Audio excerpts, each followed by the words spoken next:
वहीं इजराइल के इन हमलों पर लगातार हूती के हमले के बाद इजराइल के रक्षा मंत्री इजराइल काट्स ने भी कड़ी चेतावनी देते हुए कहा कि यमन को वही सजा मिलेगी जो तेहरान को मिली है। उन्होंने कहा कि तेहरान से सांप के सिर पर वार करने के बाद अब हम यमन के हूतियों को सबक सिखाएंगे। जो भी इजराइल के खिलाफ हथियार उठाएगा उसका हाथ काट दिया जाएगा, यह कहना है इजराइल काट्स का।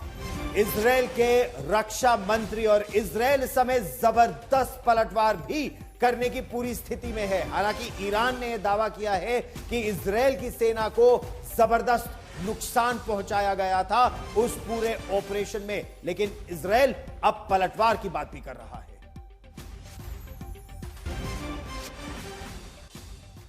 ईरान और इजराइल के बीच जंग भले ही इस समय थम गई हो, रुक गई हो, लेकिन इस बीच कुछ ऐसा हो रहा है जो सामान्य बिल्कुल नहीं कहा जा सकता। बिल्कुल, अमेरिकी खुफिया एजेंसी ने बताया है कि ईरान फारस की खाड़ी में बारूदी सुरंग बिछाने जा रहा है। उसकी तरफ से जहाजों पर नौसैनिक बारूदी सुरंगें लोड या फिर आप कहते हैं माइंस को लोड किया गया। हालांकि वास्तव में ये बारूदी माइंस नहीं बिछाई गई थी, लेकिन इससे पता चला है कि तेहरान स्ट्रेट ऑफ हॉर्मुज को बंद करने के विचार कर रहा था। दरअसल दुनिया भर का 20% से ज्यादा तेल और गैस ये स्ट्रेट ऑफ हॉर्मुज से गुजरता है। बड़ी बात यह है कि इसी दौरान ईरान की जो पनडुब्बियां हैं वो भी स्ट्रेट ऑफ हॉर्मुज में उन्हें तैनात कर दिया गया था।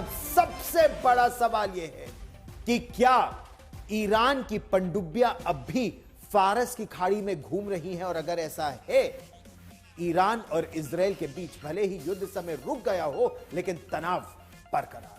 बिल्कुल, और इसलिए यही माना जा रहा है कि ईरान की सबमरीन अब भी वहां हो सकती है जो सक्रिय गश्त कर रही है, और ताकि इजराइल और अमेरिका से तनाव हो तो वो फौरन एक्शन में आ जाए। और ये सबसे बड़ा सवाल है कि भले ही सीज़फायर या फिर दोनों तरफ से शांति की कोशिश की जा रही हो, लेकिन अभी ये बंद नहीं हुआ है। कभी भी एक नए युद्ध का आगाज भी हो सकता है।